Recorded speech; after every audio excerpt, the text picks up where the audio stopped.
Celtics win another one in Summer League, but which of these guys actually has a chance to make this roster? Do any of them?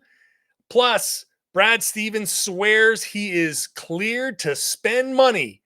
Where is he going to do it? How is it going to happen? We're going to talk about it all right now with Tom Westerholm on the Locked On Celtics podcast. Be ever ready. Recognize the city of champs. Boston, baby, we do what you can't. Locked on number 18, Tatum and Brown, J-team, step back. We gon' wet that and slay teams. Of course, the Celtics, who else could it be? Screaming like KG with the Larry O.B. Karalis above average, assessing the team status. Best daily pod, no cap, salary matching. Clutch like Bird the DJ, keep John on replay. Prime time, dapping up the truth on the sideline. Raining J's, how it started, raising banners, how we finished. Locked on Celtics pod, home of the winners. B. Hey there, welcome back to the Locked On Celtics podcast. Thank you for making this show part of your daily routine. I am here for you Monday through Friday with a fresh, free podcast for you wherever you get your podcasts, whatever app, whatever device, it's there if you want to search for it. Locked On Celtics is free for you. Also on YouTube, watch the show on YouTube, right at about 7,500 subscribers. So, picking up the subscriber count. If you want to become a new subscriber, make sure you like the shows, do the thumbs up thing, hit the bell to get notified, all the little things that you got to do. Make sure you're commenting to feed the algorithm. The algorithm is always hungry, and it needs to be fed. I'm John Karalis. I cover the Celtics for Boston Sports Journal. I've written a book called The Boston Celtics All-Time All-Stars, and I was one of the media voters for the Celtics 75th anniversary team. Today, we're going to talk about Brad Stevens declaring, yeah, I got the green light to use these TPEs. We're looking to add a big guy. I can spend money. The ownership's like, yeah, let's go. So, all right, fine. We'll talk about that. And Summer League, the Celtics and the Warriors, and all sorts of fun at Summer League. I'm going to do it with my good friend, Tom Westerholm, who is joining me now. Hi, Tom _NBA. How are you? I'm good, man. How are you? Oh, I'm always great. Always doing absolutely awesome when we get to talk basketball on this podcast. So Summer League, few games. I've refused. I have absolutely refused to refer to Celtics Warriors Summer League in any terms relating to the finals, in any rematch type of thing. I've refused in all formats to call that. I am standing strong. I understand the temptation that people go, whoa, hey, look at this, finals rematch. Whoa, no, it's who really won the finals? Am I right? Yeah, right. Seriously, no, it's not. It's not. It's not. It's just Summer League. This is where I'm typically a fun guy. This is where I swear I'm actually not a prude. But like, yeah, enough. I've had enough of that. I've had enough of, Matt Ryan, the basketball player, not the football player. Yeah, no kidding. Oh my God. What am I watching? I'm watching a basketball game. I know it's not the football player. Also, not for nothing, his name is Matt Ryan. And it's a very easy common name. Like it's like, how many Matt Ryans are listening to this podcast right now? All right. Matt Ryans, hop into the comments on YouTube and say hi. I'm gonna get my boy Connor Ryan to have a kid and name it Matt, just to prove the point here. Yeah. Oh, which one is he gonna be? A football player or a basketball player? Joke's on you. Connor writes about hockey. Let's go. Oh, boom! I need sound effects. I need goofy morning radio sound effects like they do on The Simpsons. All right, maybe so my bit. Maybe I could, since you got analogy, man. Maybe I could be goofy sound effect bit whenever we got a joke. That is so like the absolute opposite of who you are. I know. Geez. Anyway, the Celtics played basketball. And they shot the basketball really, really well. Justin Jackson, who like a couple days ago, it's like, he's on the team. Okay, that was out of nowhere. Yeah. He shot the ball well. Broderick Thomas, who's having a really nice summer league, I think. Broderick Thomas, 18 points, 4 of 7. He's shooting well. Mfiondu Kabengele, who is like neck and neck with Matt Ryan, the basketball player, as the Celtics summer league darling. I think those two guys have had like that back and forth. But Kabengele has been really good. My thing with Galli is that he's probably really taking advantage of some bad defense and swooping in for rebounds, right? Like it's just like, Yeah. oh, this guy didn't do what he's supposed to do, so I, a large person, am going to rebound this ball because it's Yeah. right there for me. So you work hard and you hustle, and you're going to get rebounds in summer league. So Which he is working hard and hustling, which are important things. But it's important. It's very important. So, credit to him for doing the work and hustling and all of that. I just wonder how much of this is really real with him. So what are your takeaways so far? Because I don't think we've talked since the beginning of summer league. So what's your general thought so far? So I got a couple here. So my primary one is that this is like a very different but still very weirdly compelling summer league. Like we've had, we've had obviously much more impactful years, right? Like, like the Rob year was fun because he was wandering around Vegas and nobody, like, whatever. Tatum year, Tatum looked like a superstar. Jaylen's year, he had a couple of really loud dunks, like, even Kelly Olynyk, right? Like that year was kind of fun. There have been much more like impactful years, but like there's so many like flawed but interesting guys on this roster, like guys who just like, there's stuff like, that makes them, that there's a reason why they're playing in summer league, right? Or there's a reason they didn't get drafted or whatever it might be. But there's like real talent on this team, and it's interesting, how the Celtics like assembled it with all these guys that they just want to take a look at. Like, yeah, why wouldn't you want to take a look at, Trevion Williams? Like he can do a lot of stuff, and like it's kind of fun to see him like, kind of unleashed in summer league for a little bit. It's fun to kind of imagine how his skill set might fit on the Celtics. So that's my number one takeaway. My number two takeaway is like I think Galli is going to have a hard time making the roster, even though he's been really good, just because the Celtics already have Luke Cornett in the fourth big man position. Yeah. And Brad today in his press conference hinted that he might go out and get that kind of third guy, right? So you get that's four guys right there. Grant Williams as like a potential small ball five, in certain, rare lineups, all that stuff. That's getting pretty crowded. I kind of have a hard time seeing that all come together. And then my final hot take for summer league, you can react to whichever one you want, is that the Celtics should not let Matt Ryan go. That guy is the new Max Strus waiting to happen. He's awesome. I think he's going to be like, I actually think he's like for sure an NBA player. I like him a lot. Those are my three takes. All right. Yeah. Let's, I think the Matt Ryan thing is really interesting. So let's get the Galli one out of the way, because I completely agree. Yep. I think that's kind of what I was getting at when I was saying before. Like you look at this performance, it's 20 points, it's 13 rebounds, another 5 offensive rebounds. I think he had 7 the night before, 4 assists. I mean, he's got like the numbers, which is good. Like it's better to have the numbers than not have the numbers, because if you don't have the numbers in summer league, then that's a problem. But having them, again, with this guy, he is working hard. He's absolutely working hard. You love to see it. There's absolutely nothing wrong with what he's doing at all. However, I don't think this is the translatable guy. I don't think that he's the translatable guy. Yes.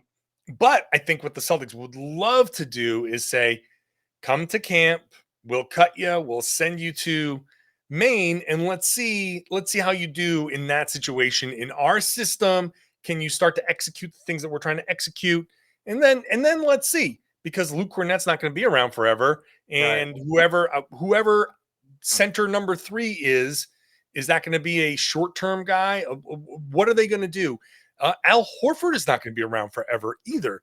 So it's just because the opportunity isn't here now doesn't mean the opportunity won't be there tomorrow. Now the question is, what does Galli want, and what opportunities is he going to get?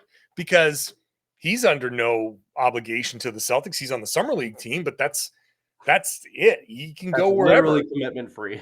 Yeah, absolutely. The Portland Trailblazers can come in and be like, "Hey, come on over," and they'd be like, "Sure." If he and his agent say this is a better opportunity, then he'll take it. And if he wants to go overseas somewhere and that's a better opportunity, he can take that. That's the whole point of summer league. There are, hundreds of executives and agents and scouts and all that stuff. So guys like him, guys like Trevion Williams, all of these guys they're fighting for something, but they still do have some kind of options. So I think he, at the best that we can expect from him is to be with the main Celtics if he's here at all. Right. Matt Ryan is, I think I like the speed that he moves at. I like the quickness of his shot. I'm with you. I feel like he could earn a spot. I feel like he has the potential to, like, you might want to give him that fake 3-year deal, the 2 and the non-guaranteed 3rd year. You might want to give him that Sam Hauser deal and just kind of roll with that and just deal with the tax implications, because you don't want to be like, well, he's going to be $9 million, so we don't want to. No, I think you might want to give him the opportunity to stick around. The question is 7, dude. Yeah, he's a big dude. The question is, like, between him, I think, and maybe Broderick Thomas. Yeah. Now, if Matt Ryan accepts the 2-way, then you keep him on the 2-way and you say, hey, let's not start the clock on this guy. But right. Are you comfortable with letting Broderick Thomas go? If it means keeping Matt Ryan, but I do think that Broderick Thomas is really good. Because he's not just doing, he's interesting, right? Because he's not just shooting. And I think, you kind of wanted to see him shoot. He didn't have like a spectacular season in Maine, I believe, when I was looking at his numbers. Like his shot was like okay, but it wasn't like incredible. I mean, it looks like comfortable, repeatable. It looks really good. Like his like he's doing a lot of stuff too. Like he's grabbing rebounds, he's dishing out assists, he's not really turning the ball over. Like he's just been rock solid. So I mean, I'm willing to hear an argument for Broderick Thomas, and if the Celtics like signed, like brought Broderick Thomas in and they didn't bring Matt Ryan in, I'd be like, well, I think you made a mistake, but I do think Broderick Thomas is really good. So yeah, I mean, I think if I were choosing between the two, if the Celtics have to choose between the two, yeah, I would take Matt Ryan for sure. But Broderick Thomas looks like pretty solid. I think he's an NBA player. Yeah, so that's the question. Let's take a second here, because I want to get the difference between an NBA player and an NBA contributor is going to be, I think, what we're getting at here. First, what I'm getting at with you is rockauto.com. Everything you need for your car, truck, SUV, motorcycle, motorized vehicle, it's all there at rockauto.com.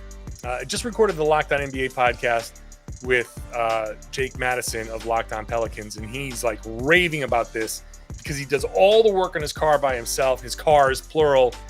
He's got like a classic car. He does everything, and he shops exclusively at Rock Auto because it saves him a ton of money. And he made some great points when we were talking about it, because you can, even if you're not good at this kind of stuff, if you go to a mechanic and he says you need this complicated thing, you can go to Rock Auto and get that complicated thing and say, here, put this on my car, and save yourself a fair amount of money by doing that. So that's a way that even somebody like me can save money on complicated, expensive parts and really say, I'm going to take control of this situation. So no matter how complicated, no matter how simple, if you just want some wipers or motor oil, it's all there at rockauto.com. Don't bother going to one of those chain stores. Just sit at your computer, hop on your phone, go to rockauto.com, enter the specs, cruise through a very easy to navigate catalog, pick out what you need, and save yourself some money. They've been doing this for over 20 years, helping do-it-yourselfers. So go to rockauto.com right now, see all the parts available for your car or truck. When you do pick something up, make sure you write Locked On in there. How did you hear about us box? That's how they know we sent you. So please do that, so they know that we sent you. Amazing selection, reliably low prices, all the parts your car will ever need at rockauto.com. So we were just talking about, Broderick Thomas, and he looks like an NBA player, and him and Matt Ryan and all of that. And we get so caught up, I think, in these moments. I can't help it because we're talking about it, and we get so into the conversation. You're like, well, yeah, Broderick Thomas is probably an NBA player, but how good of an NBA player? And like, what's his ceiling going to be? And what do you think Matt Ryan's ceiling is going to be? Well, if you're saying he's going to be like Max Strus, well, Max Strus has like really come a long way and was a contributor to the top seed in the East last year. So if the difference is finding a way, if Matt Ryan is willing to do the two-way thing again, then I'm sure the Celtics are like, yeah, let's kind of keep him on the two-way for now and let him develop a little bit more in Maine. Let's see how that goes. If he starts dominating in Maine, you can always convert that contract, and say, look, right now we want to keep you. Things are great. We love you. We want to keep you. Here's what we've got. Here's the plan. You go to Maine. You show that you still got, like, keep building on this and you have the potential to be converted. And we want to keep it going that way. The question will be like the question I said with Galli. Does another team come along and say, hey, 3-year deal for you, buddy? What do you think? And the Celtics have to weigh that risk and say, like, look, don't if anybody comes to you, just give us the chance to match something. So but I'm with you. If Matt Ryan's agent is any good, then the answer is like, no, just give me the 3-year deal, because if somebody comes along, Right. You would never get that guarantee, I feel we have no like loyalty to you. You haven't, like, Right. Yeah, you gave him a shot. That's great. You picked him off the scrap heap and he's got this opportunity. But if, like, Matt Ryan talked about, and I talked about it in yesterday's podcast, that a year ago you're driving DoorDash and doing landscaping at a cemetery. If a team comes along and says, here's 3 years and $6 million, you go, oh my God, I just hit the lottery. Yeah, I'm going to sign with you. Like that, you go from a DoorDash driver to $6 million and you're like throwing a party. So yeah, it's like, thanks, Boston. Bye. Yeah. You got to be careful about that. Yeah. Well, and I mean, I'm obviously, like, I know this is like built into the implication, but like, fascinated to know if the Celtics are a little bit more likely to take a look at a, shooter who can get his shot off very quickly and who is obviously, going to hit shots, and say to themselves, like, geez, we already let one of these guys go. Like, we already lost out on Strus. Like, I don't know.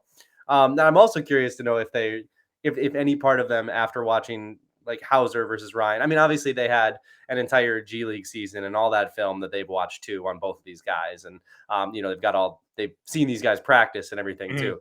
But I am curious if they're like, if they're kind of pulling at their collar a little bit over the fact that Hauser just, hasn't really shot that well or gotten open at all. And Matt Ryan is out here creating his own shot from 3. Like, what are we doing? Yeah. No, I think it's a fair question to ask. I think Hauser in a pure catch and shoot role is going to be fine. But it's, I think Matt Ryan has separated himself a little bit, just the quick off the dribble stuff. So we'll see. He may not play again. If he doesn't, I'll put it this way. If he doesn't play again in Summer League, and so there's a Thursday game and then a playoff something or other, maybe 5, maybe 6 games. If the Celtics say, you know what, we're shutting him down, he's done, then that's good news for him. That's really good news. They don't want to mess him up. Like, you know what, we've seen enough. We get it. That would be fantastic news for him. So you almost don't want to see him back out there. And I think that would be an indication of something, which we heard Brad Stevens and from Vegas, Ime Udoka talking about. The Celtics want to add a big, and Ime said, hey, maybe a wing. You get two spots that they right now have 3 roster spots. Yep. So they could easily say, well, Matt Ryan, if you don't want to do the 2-way and we want to keep you, you can have one of those spots. And then they go out, maybe he's the wing, and they find a big. Well, then there you go. There's your roster. Or they put Matt Ryan on the 2-way if he accepts that. then they go out and they find a big and a wing, like we've been kind of like talking about anyway. But I do think it's interesting that they're just blatantly saying, like, yes, we are going to find a big. Brad Stevens said flat out, we're probably going to add somebody, another big. We like Luke Cornett. But yeah, it's we don't like him enough to be, the third big. We don't like him. We just Right. we like him. Yeah, it's you're a great guy, Luke. Like, oh yeah, sorry, buddy. Friend zoned, fourth big zoned. Yeah, so the Celtics are very clearly not done. You and I talked about the backup big man and saying, hey, maybe they could wait until the season starts. I don't think they're going to wait. I think they're going to actually try to find something like soon. Right. Yep. And that means spending more money. Yeah, I mean, Brad Stevens has not been shy about spending Whit Grousbeck's money this offseason.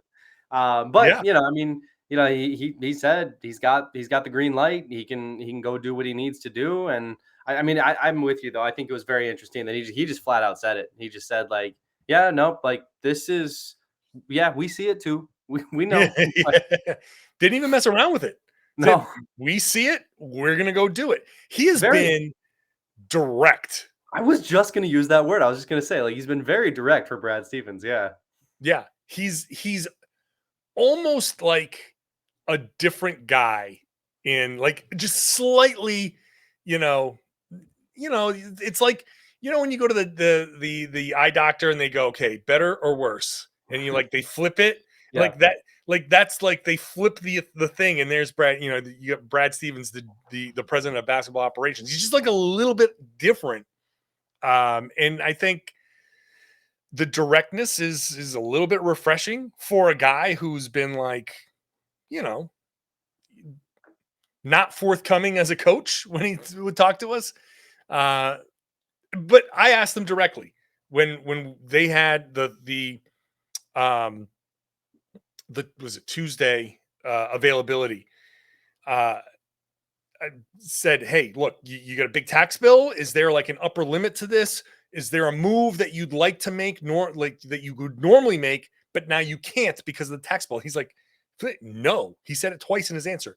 No, we kind of have identified what we want to do. We have one TPE. We know that it's expiring soon. We got 2 other ones that we can use. And I've been given the green light to go ahead. So it's like, all right. So, I mean, Brad's like, if I got the green light, I've got the green light. I'm grabbing this credit card and shopping. And look, I mean, it makes sense. And honestly, what it means is that they actually meant it when, ownership group said you can spend when you have a contender, right? Because like every year before this, you could make like the case that the Celtics could maybe contend. I think basically what it means is ownership is willing to spend if there is demonstrable proof that they are building a contender. And, that team in 2018-19 looked like a contender, wasn't, but looked like one. That was an expensive team. This team is going to be super expensive.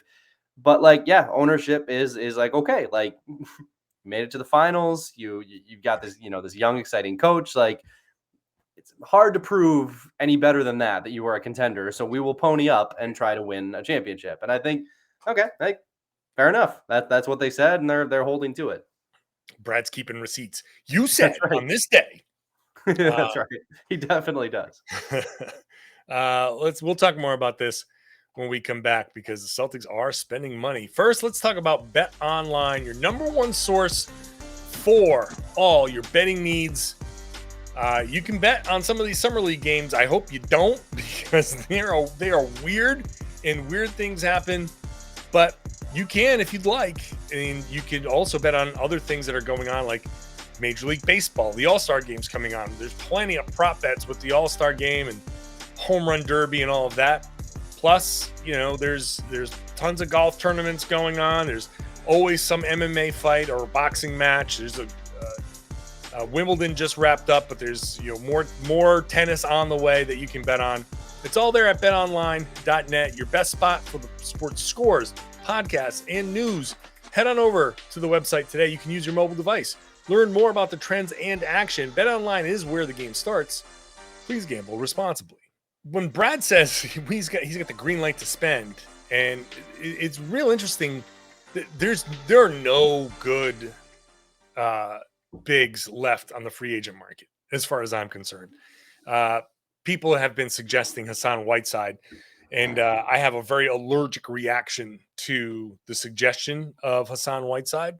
He just seems like your type of player. Like, he really seems like a guy you like would enjoy watching on a basketball court. He's makes a lot of good decisions. Oh, I want to say so many things I can't say. Whiteside. So I'm a big time no on Whiteside. I don't think any of these guys. So it really does suggest, and Brad Stevens blatantly suggested, I got TPEs to use. So he's at some point here. It looks like the Celtics might be looking to make a trade. Now, my question is, do they at this point send somebody out, or are they bringing somebody in to just bring somebody in? And I don't know who they would send out, but is there a possibility that Brad is in classic Brad fashion saying something, but like not lying to us, but a lie of omission? Like, I can use this TPE. I can spend money. It's not a big deal. But he doesn't say, I got to get rid of somebody as well. And, that there's a cost to doing business. And that's going to be where we get into. But I don't know who that would be. And I don't know that they're willing. I mean, maybe it's Peyton Pritchard. Maybe he seems to be the obvious guy. Because I think he's kind of out of the rotation, which is, I feel bad constantly suggesting that.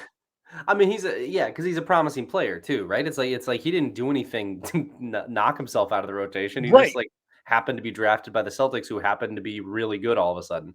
So I think Pritchard is the most logical one for two reasons. Number one, I think he should have. I mean, not like trade value in the way that like Celtics fans sometimes kind of talk about trade value, where they think that like Jared Sullinger in a pick was going to be Kevin Love, right? Like all that, like not like that. But I do think that like teams would look at him and see like some value, like some potential, kind of that Aaron Nesmith value of like, hey, maybe there's something here. So I think he's got that. And then the other reason the Celtics could dangle him is because they have guys, like Begarin and like people who could kind of fill that role a little bit better, of like guy who doesn't really have a spot on the team, but like we're kind of intrigued by him. Like Pritchard's like a little bit too good to be that, right? Like, so if he's just out of the rotation, it does make some sense. Move on from him and maybe bring in somebody that or maybe it's Broderick Thomas, right? Somebody that you like and that you kind of want to keep around, but like it's okay if he's not necessarily in the rotation. Yeah, that's probably the best way to put it. He's too good to be in this role. And you bring in Malcolm Brogdon because you say we need more playmaking, and he's a 6'5" guy, and Pritchard for all of the stuff he does well. Like, we all see what he does well. He can come in and he can contribute. That's for sure. But also, we know that at some point that contribution is there's like diminishing returns. At some point he's going to be phased out. He's going to be targeted defensively. It's just how it is. So, but there's going to be a team out there that says, no, we want him to come in and help for. I don't know. I don't know who that team would be, but there are teams out there potentially with bigs that they can part with to get a promising young player and a second round pick or something like that, and say, all right, this is going to work. And by swapping the salaries, we're not actually using the TPE, or we are, and we're doing, creating another one for, whatever. I don't have it in front of me, whatever Pritchard makes.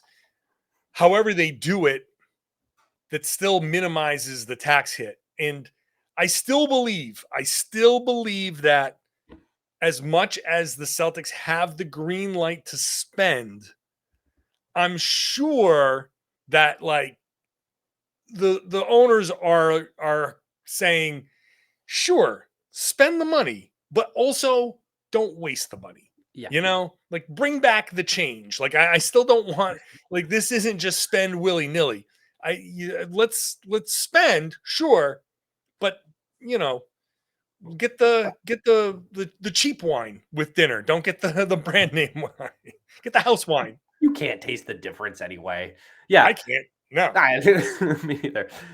Yeah, no, I mean, I think that's right. And I think that's like pretty understandable on the owner's part too, right? Because I think sometimes when you spend a ton of money on a roster, sometimes the roster just doesn't work. Sometimes you've like the Celtics have to find with this, it's going to be tough because I think they got to find that right fit because right now the roster just looks so symmetrical, right? Like even going out and adding Malcolm Brogdon just checked so many boxes and just was like, that was it. Like that was, well done, Brad.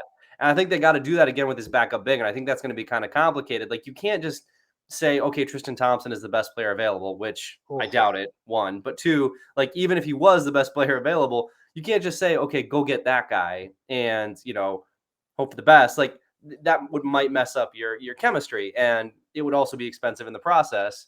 So like you have to make like a smart move, for your team, but then also like, ownership is kind of like, make a smart move for us too. Like let's maybe we can work together here and create something with chemistry and also chemistry with my checkbook. I can't believe that I am saying that a billionaire should save money right now. It hurts me, but I know it goes against so much of your core belief system.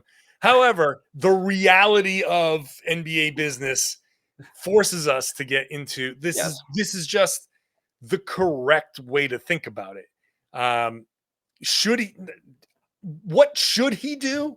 No, that's use the whole TPE. Like just spend the money because right, yeah. That doesn't matter. Like we can sit here and say, yeah, we've talked about this before. Use the whole TPE. Go out and get somebody. Go get Miles Turner if you want. You got the TPE. Like I'm not a Miles Turner guy, but like as a third string big, that'd be pretty good. Yeah, I mean, yes, if you have a three big rotation, and so what if he makes what $11 million, and that would be a almost $40 million, basically almost $40 million tax bill. So he's a $51 million player in that. But who cares? Who cares? Right. No, actually, you've talked me into it. I'm reversing my stance. I'm on your point that you don't actually agree with now. I'm with right, but this is like for like what should happen. Like, yeah, I don't care. It's not my money. It's the revenue is split almost 50-50. So the salary cap this year is 123 million and change. So each team gets 123 million. That means that the owners get 123 million or so. So like that's their split of it. So yeah, you can take, and you got to, of course, run the team, right? You got to pay your coaches, you got to pay your staff, you got to, fly, you got to feed these guys. So it is expensive, an expensive proposition and all of that. However, it's $123 million and you got to spend some of that on taxes. Like that's okay. And they'll sit there and say, yeah, well, we own something. We own this thing. We'd like to make some money off of that. Sure. I get that too. We're in, it's capitalist society. I get it. You want to make your money. We're all here making a little bit of money, but at the same time, it pales in comparison, a few less zeros, but it's very easy for me to say, spend whatever, use all three TPEs, spend, go crazy, have a $80 million tax bill, go win a championship, make your money back, and be done with it. However, that's not how this group thinks. There are multiple people in the ownership group, so there's that. Yep. Multiple people want their money. There's that. There's a lot that goes into it. They don't own their building, so the other revenue that comes in is for some teams is not there for the Celtics. There's that. And so the proper way to think about this, because this is probably how they think about it, is they have a contender. They are willing to spend into the tax, but like I said, don't waste the money. You can spend it on whatever you need to spend it on. Matt But Ryan. don't go get frivolous on us. You can go buy a new car. You can't go buy a new Porsche. You can just go buy a new car. So go and do it and be whatever you need. That's what you get. Yeah. And what you need, again, is Matt Ryan. So go spend the money on Matt Ryan. The football player? That'd be weird. Boo. Bam! Full circle. Spike. Yes. Oh, God. All right. That's the end of the podcast. That was that. God. Bye, Tom. Bye, John. Bye, you listener, viewer. Thank you for listening and watching the show. Hope you have subscribed. I hope you are still listening and here at this point. That means you've enjoyed the show to this point. So please subscribe wherever. If you are a listener to the podcast, you can listen on whatever app you so choose. Get it. If you subscribe, you get it dropped directly into your device. If you want to subscribe on YouTube, you ring that little bell, you hit that little bell there, and you get notified whenever a show drops. And at that point, you like it and comment, and it'd be awesome. And I love it if you share the podcast. Tell your friends, tell everybody that they should be listening to and watching the Locked On Celtics podcast right here on the Locked On Podcast Network.